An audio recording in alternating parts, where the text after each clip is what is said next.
Everyone knows the Titanic. It hit an iceberg and sank in the middle of the ocean. It was a tragedy. But in 1628, the Swedish Empire launched a ship called the Vasa. It was the most expensive, most heavily armed warship in human history. It sailed for exactly 20 minutes. Then a light breeze hit it, and it immediately tipped over and sank like a stone. No iceberg required. To understand this disaster, you have to understand the project manager, King Gustavus Adolphus. He was the Steve Jobs of the 1600s, visionary, demanding, and completely ignorant of engineering. Sweden was at war with Poland, and the king wanted a weapon that would terrify the enemy. He didn't just want a ship, he wanted a floating palace. Halfway through construction, the king looked at the blueprints and suffered from a classic case of scope creep. He demanded a second row of heavy bronze cannons. The shipbuilders panicked. They tried to explain basic physics.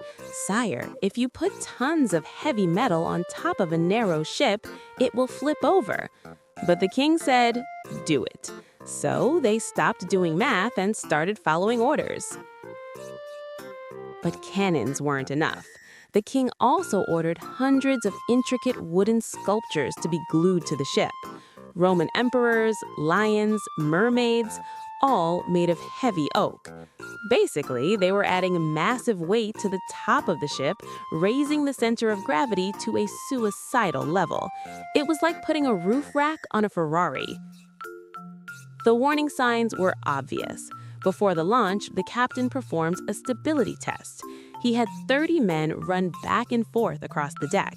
After just 3 runs, the ship rocked so violently that they had to stop the test immediately, or it would have capsized right there at the dock.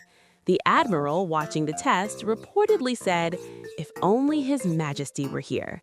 But nobody dared to send the letter. They preferred a sunken ship than an angry king. August 10th, 1628, the big day. The entire population of Stockholm came to watch. Foreign ambassadors were there. To show off, the captain ordered the gun ports open to fire a salute. This was the final nail in the coffin. Open gun ports on an unstable ship is a death sentence. The ship sailed about 1,400 yards, less than a mile. Then a light breeze, not a storm, just a breeze, hit the sails. The ship leaned slowly to the left. It didn't correct itself. Water rushed into the open gun ports. Within minutes, the pride of the Swedish Navy was heading to the bottom. The king was in Poland when he heard the news. He was furious. He demanded an inquest to find the traitor who sabotaged his ship. The trial was a masterpiece of corporate finger-pointing. The captain blamed the builders blamed the measurements. Finally, the shipbuilder was asked, who approved these dimensions? He replied, the king himself approved them. Silence fell over the courtroom. They couldn't put the king on trial, so the court quietly closed the case. No one was ever punished.